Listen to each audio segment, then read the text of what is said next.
Hey, what up guys, Nako here. Today back with another Dark Souls 3 boss guide. We show you how to defeat the Soul of Cinder. I hope you're gonna enjoy the video and let's go for it. Soul of Cinder is the final boss in Dark Souls 3. Everything in the Dark Souls series seems to build up to this fight. The Soul of Cinder represents all souls of everyone who has ever linked the flame throughout the history of Dark Souls, starting with Gwyn and including the player character from the first game. It's a tough fight, but probably not the hardest you have had to face. Soul of Cinder has two different phases, like most of the Dark Souls 3 bosses. During phase 1, Soul of Cinder will switch between 4 distinct movesets and weapons. These can come in any order, although it always starts with the Longsword, and this moveset is probably the hardest to get used to. The Longsword, which looks like the coiled sword from the Firelink Shrine, comes with a very aggressive moveset. I recommend to stay close to Soul of Cinder and circle to the right. It's very important that you memorize the slow charged attack and the 3-hit combo attack.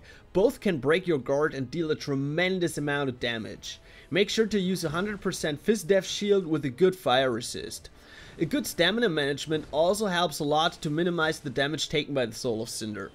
Once you have done enough damage, you will switch to one of the following 3 movesets and weapons.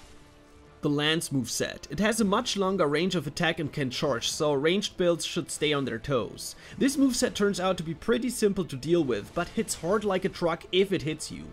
Keep your guard up and circle roll around to the right. Strike after he does a heavy attack, but be careful to not get a Wrath of God in your face. While using the Lance, the Soul of Cinder is able to use miracles, but they are easy to telegraph. The curved sword and pyromancy moveset is very intimidating and I had a hard time to get used to. I ended up in getting some distance and just used my fucking bow. If you want to stay close to him and be aggressive, get ready to have yourself a little DPS race. There are not many openings for you to get some hits in. Probably the best opening is after his 2 heavy flaming slashes. I would still recommend to get distance and use any kind of ranged attacks like bow or sorcery or whatever works best for you guys.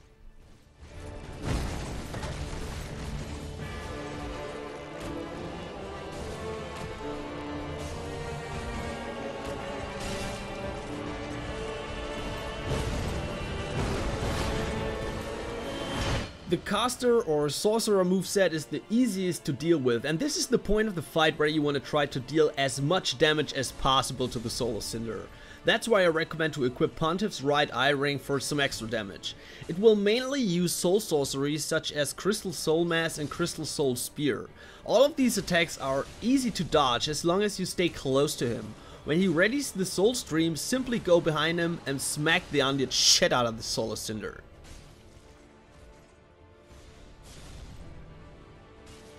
So once you smash Soul of Cinder's HP down to 0, phase 2 will start. The Soul of Cinder will kneel down, back away immediately, cause its transformation is followed by a very large AoE explosion. So good time for you to back up and get in some hits with your favorite ranged weapon, like bow, sorcery, etc. Well, you may think, oh no, now shit's getting real, but to be honest, this phase is the easiest part of the whole fight as long as you have some Estus flasks left.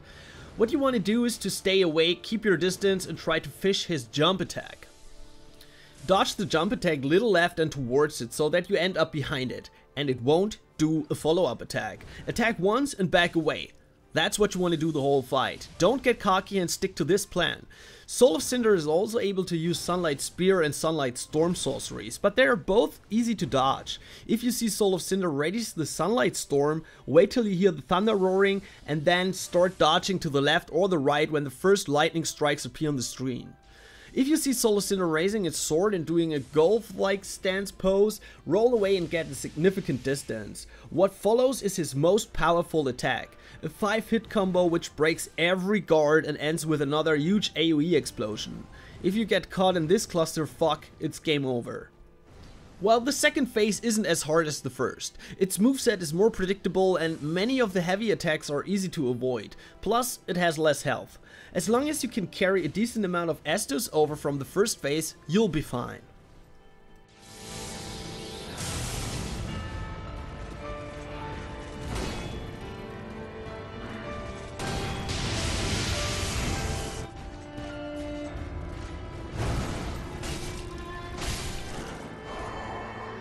And stay the fuck down, Quasimodo. Well, that's it for today, guys.